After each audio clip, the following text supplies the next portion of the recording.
análisis y en esta ocasión hemos elegido un tema controvertido en sí mismo. Este no es otro que el fraude arqueológico, interesado especialmente en el impacto mediático que estos tienen, ¿no?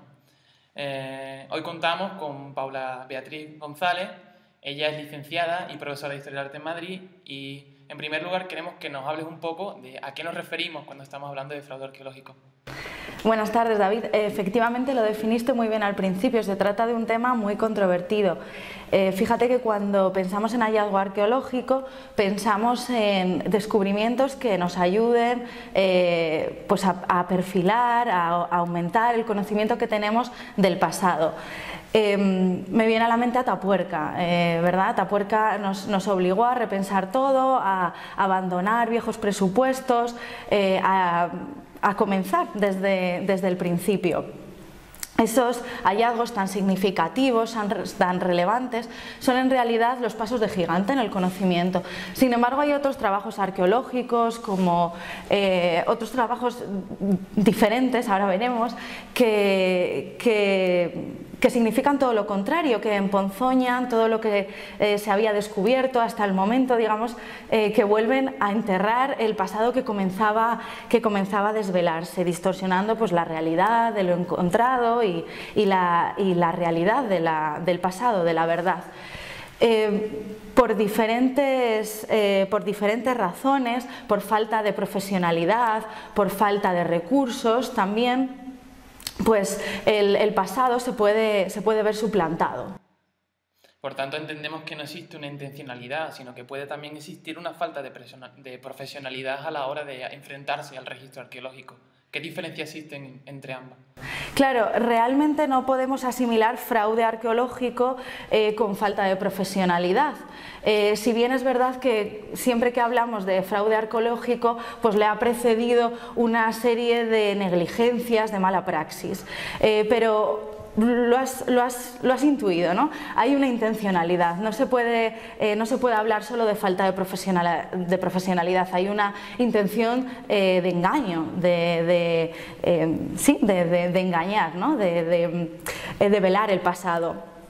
Las motivaciones que pueden llevar a un profesional a falsear sus hallazgos pues pueden ser muy variadas, de índole profesional, pues para adquirir prestigio profesional o personal, o también para la defensa de diferentes teorías o ideologías. De todas maneras, aunque haya una persona que idee ese engaño, es necesario que participen diferentes cómplices, vamos a decir, ¿no? Colaboradores, con muchas diferentes motivaciones, no solo una. En todo este lío de motivaciones políticas, económicas, personales, profesionales, lo que sí nos queda muy claro es cómo se tiene que tramar ese engaño, ¿no? Para que un engaño funcione y resista años, podríamos decir, funcione como fraude, necesariamente tiene que resultar algo creíble. O bien porque viene a demostrar algo que ya se pensaba anteriormente, o bien porque la gente quiere creerlo, ¿no? Porque viene a confirmar suposiciones anteriores o viene a confirmar deseos de la gente. Vemos, por tanto, que existe una trama realmente compleja a la hora de urdir estos engaños, ¿no? Hemos visto principalmente en este último caso la importancia de los medios de comunicación, y cuéntanos un poco cuál es la relación que existe entre estos fraudes arqueológicos y lo que hemos hablado al principio, el impacto mediático que suelen tener. Bueno, si te parece, vamos a hablar antes de algunos casos concretos que yo creo que pueden ayudar a ejemplificar todo esto que estamos hablando, ¿no? Por supuesto que no hay una sola lectura en los casos de fraude. Cada trama se urde con razones y con colaboradores y con motivaciones variadas y complicadas. Pero yo he utilizado, irónicamente, tres rasgos para enmarcarlos dentro de tres naturalezas diferentes. Al primer caso le he llamado justo lo que tú creías. Son esos casos en los que el fraude se basa en las creencias, vamos a decir, en los conocimientos previos, pero principalmente en las creencias que se tenían. Precisamente como sigue los postulados o la línea que marcaba los descubrimientos científicos o creencias religiosas o convencionalismos o el sentido común, pues rápidamente pueden instalarse y ser aceptados, ¿no? El caso más emblemático, ¿no?, el gran fraude por antonomasia, es el hombre de Piltdown. El hombre de Piltdown se presenta en 1908 y se presenta como el eslabón perdido. Como la prueba fehaciente de la relación entre el ser humano y el mono. Fíjate que no es hasta 1953 cuando no se descubre la trama y en realidad se dan cuenta de que es una burda reproducción que contiene un cráneo de un homínido, de un Homo sapiens, la mandíbula de un orangután y un diente que andaba desprendido que pertenecía a un mono. Hasta ese momento en ningún momento, bueno, hubo ciertas dudas, pero realmente el fraude tarda 45 años en destaparse. Obviamente contó con las complicidades activas y pasivas de mucha gente, de muchos científicos, especialistas, responsables. Pero ya digo, tarda 45 años. La razón principal, aparte de estos cómplices que colaboran, la razón principal es que nadie buscó trazas de falsedad. Nadie fue a pillar, digamos, ¿no? Nadie lo puso a prueba. ¿Por qué? Pues porque hacía unos años se había publicado la teoría de la evolución de Darwin. Además, en ese momento se estaban dando una serie de resultados muy exitosos en campañas prehistóricas en toda Europa y todavía Gran Bretaña no había participado en esta serie de hallazgos, ¿no?, en cadena. Con lo cual a nadie le extrañó excesivamente que este hallazgo tuviese lugar, ¿eh? Este, ya digo, es el caso más emblemático por lo que tarda también en descubrirse. Pasaríamos al siguiente caso, que sería, lo he nombrado, es lo que todos queríamos oír, ¿vale? Este caso se nutre de las ansias, de las ganas que tenemos de confirmar nuestros deseos, ¿no? Crear, bueno, se basa, digamos, en crear un engaño basado en nuestros gustos, de tal manera que rápidamente el público se deja seducir por el engaño, por la trama, y se instala como verdad. Un caso representativo es el de Iruña Velella, cercano en tiempo también. En el 2006 se presentaron una serie de 60 grafitos que colocaban al yacimiento en la cuna de la expansión del cristianismo en la península, que además alargaba el uso en siglos del jeroglífico egipcio y que además demostraba que el vasco, el euskera, se hablaba en el siglo III en esa zona. O sea, nunca se había visto algo parecido. Esta serie de tramas, de engaños, se reconocen fácilmente porque huyen de los círculos especializados y se presentan directamente en los medios de comunicación. También lo reconocemos porque en las puestas de largo de estos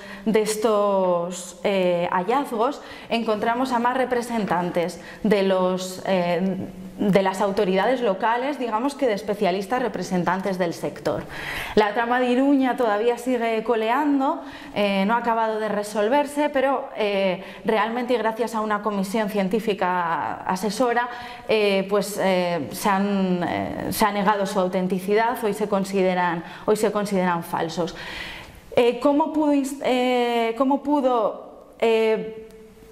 filtrarse digamos, este engaño? Pues básicamente gracias a la complacencia y al apoyo de las autoridades locales. Otro caso similar también es el del japonés Shinichi Fujimura, que se hizo célebre, mundialmente conocido en 1981 al encontrar los restos cerámicos más antiguos de Japón. A esto le sigue una carrera meteórica imparable, parecía, hasta que en el 2000 y anunciado el gran hallazgo, en el que se encontraban restos, elementos líticos de 400.000 años, de 600.000 años de antigüedad, es decir, los restos más antiguos, un fotógrafo periodístico le graba plantando, vamos a decir, escondiendo esos artefactos que al día siguiente, esos elementos que al día siguiente habían de descubrirse. La celebridad se tornó drama, reconoció que llevaba 20 años o varias décadas falseando los hallazgos, hubo hasta que modificar los libros de texto. Y no solo, a partir de ese momento, no solo se cuestionó, como era lógico, su trabajo, sino que toda la arqueología japonesa y toda su metodología sigue estando aún en el punto de mira. Para terminar, el último caso, el que nombré como notición, que se nutre... colabora principalmente con los medios de comunicación. De hecho, es que el fraude en sí mismo no tiene sentido si no es con la participación de ellos. Se tratan de casos recurrentes que reaparecen con los años, religiosos, mitológicos. Uno de los más conocidos y también relativamente reciente sería el hasta ahora último hallazgo del Arca de Noé, que se produjo en el 2013. En el monte Ararat, en Turquía, la antigua Mesopotamia, como no podía ser de otra manera. Un grupo mixto de investigadores evangélicos chinos y turcos presentaron el hallazgo del Arca de Noé. Esta campaña venía a culminar la que iniciaría el zar Nicolás II hace casi un siglo en el mismo monte, que parecía resuelta, o se anunció que efectivamente se había hallado, pero cuyos documentos y fotografías se perdieron teóricamente durante la revolución bolchevique. En 1959 volvió a haber un repunte grande de esta campaña, de esta búsqueda, cuando un fotógrafo turco divulgó diferentes fotografías aéreas, un piloto turco divulgó las fotografías que había tomado desde el aire. Desde entonces, periódicamente, recurrentemente se anuncia el hallazgo, pero realmente hasta hoy en día la noticia o la realidad de su hallazgo sigue siendo una cuestión de fe. Los últimos casos nos han hecho ver la potencia que tiene esta relación entre medios de comunicación y fraude arqueológico. Es más, nos has dicho que se trata de una relación casi indispensable. En el mundo en el que vivimos ahora, donde vivimos casi absolutamente pegados a los medios de comunicación y son un vehículo principal, cuéntanos un poco cómo se trama este fraude, a través de qué vehículos que utilizan el medio de comunicación. Pues lo has visto claro, David. El último caso es el más claro, en el que se ven esos problemas de falta de rigor, de ese tratamiento tendencioso de los medios de comunicación hacia la actualidad arqueológica, pero realmente el problema, digamos, el problema al que asistimos, ¿no?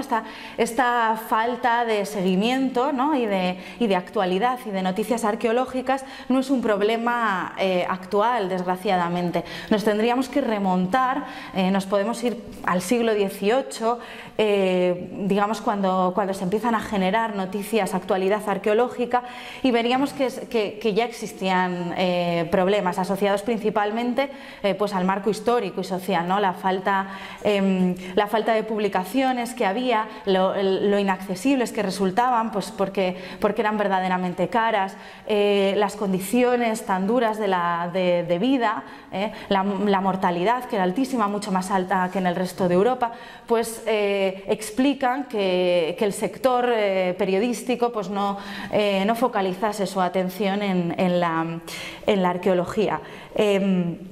Estas condiciones obviamente han cambiado en la actualidad. Sin embargo, el sector periodístico se enfrenta a otra realidad tan poco afortunada para el tratamiento de la arqueología. Pues las condiciones actuales, la tan nombrada crisis, ha obligado a replantear el modelo empresarial de los medios de comunicación, basado principalmente en la publicidad.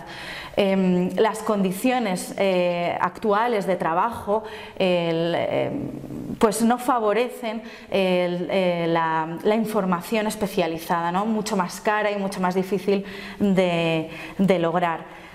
Con lo cual, aunque las condiciones, digo, han mejorado, todavía no estamos satisfechos, no estamos contentos. Sin embargo, hay un tipo de noticia que desde antiguo, o sea, desde esos momentos y hasta ahora, ha acaparado la atención: es el hallazgo de un tesoro. Estas historias tan atractivas, sensacionalistas también, acaparan desde siempre espacio en los noticiarios, en los periódicos y demás. De esto también somos partícipes, ¿no? Los del sector, los arqueólogos, porque nos dejamos involucrar. Sabemos que es mucho más fácil llenar salas de prensa y vender libros presentando un gran tesoro, más que pues eso, una teoría o un sesudo discurso, ¿no? Hay arqueólogos como Xavier Nieto, por ejemplo, exdirector del Museo Nacional de Arqueología Subacuática, que se han desmarcado de esto, que defienden que la arqueología es una ciencia, no un espectáculo. Por ejemplo, para él es mucho más interesante excavar un barco griego, por ejemplo, que el naufragio de un barco cargado de oro americano. Si bien él lo reconoce, ¿no? Es hablar de galeones y de monedas de oro y a la gente se le ponen los ojos de plato. Como tú nos has dicho, sí, nos queda un sabor un poco amargo al ver cómo han actuado los medios de comunicación con nosotros. Quizás también, como dices, somos culpables de ello, ¿no? Pero sin embargo, sí, seguro que existe algún tipo de esperanza de que esta situación cambie a largo plazo, ¿no? Claro, existen publicaciones muy serias y además existen trabajos. Bueno, Internet nos ofrece desde luego una valiosa arma de trabajo, podríamos decir, y existen además trabajos como como el que estamos realizando ahora, o como el que está realizando el Lince con Botas, donde son los propios arqueólogos conscientes de la necesidad de realizar una divulgación seria y amena, y también conscientes del valor de la difusión, de la actualidad y de los proyectos arqueológicos, los que ponen voz al sector y los que también, digamos, luchan, velan porque se trate con la seriedad y también con el rigor que se merece la profesión y el trabajo. Estamos de acuerdo que desde nuestra posición tan modesta reivindicamos ese valor de rigurosidad y objetividad que queremos darle a nuestros trabajos, ¿no? Aunque nuestros recursos sean mayores o menores, siempre tenemos que hacerlo con vistas a que haya una transferencia no solo a otros investigadores, sino también a la sociedad. Exacto. Pues nada, muchas gracias por esta intervención. Gracias a ti, David.